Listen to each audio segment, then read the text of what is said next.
Now let me show you what they're doing in Washington. These are just things that just broke over the weekend. Let me show you what they're doing, and you tell me, is this the choice you would make? In California and 8 other western states, the government can now actually place a GPS device on your car and track you, because according to a court, you have no reasonable expectation of privacy even in your own driveway. They, by the way, don't need a search warrant. The FBI and other police agencies will now no longer need a search warrant to track your location.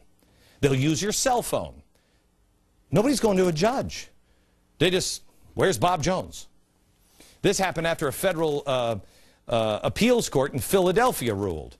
Once again, the Obama administration argued Americans have no reasonable expectation of privacy when it comes to where people place and receive cell phone calls.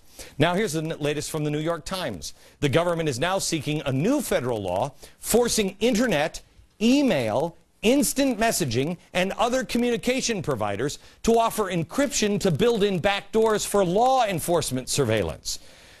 Okay, wait a minute. This also will not have to be used with a search warrant. They don't have to go to a judge.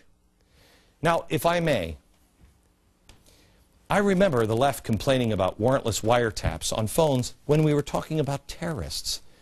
I was with you on that. You don't tap the phones of American citizens without going to a judge and getting a warrant. You don't do it. Now here we have warrantless car tapping, warrantless cell phone tapping, warrantless internet tapping, and there's silence. Silence from the left, silence from the media, silence from the American people. Is John Kerry right? Is it because we don't have a simple slogan for it? Here's one of the most disturbing stories, because we're being stonewalled on it. Story in Forbes about an incredible security van. Not against this technology. I think, here's the van. I think this is incredible in a war zone. They're called X-ray vans. They can see through walls. They can see through your clothing. They were previously only bought by the Department of Defense for use in Afghanistan and Iraq. But now it seems the federal government has bought at least 500 of these vans, and they're being used here domestically. Why? For what purpose?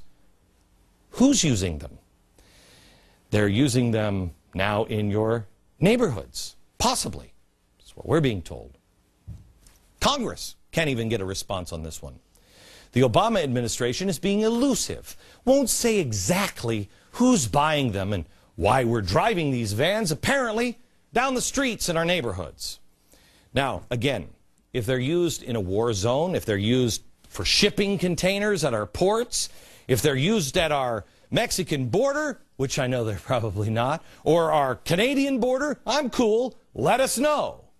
But pardon me if I'm a little hesitant in giving government free rein to look into people's houses driving down the street without a search warrant. Gang, I mean, I hate to put on the hoop skirt and wig, but doesn't the Constitution figure into any of this? Is it really a good idea to give people who openly think that Americans are Homer Simpson and thus can be manipulated, who openly feel it's their duty to control them for the greater good? Should we give them this much power to monitor everything we do?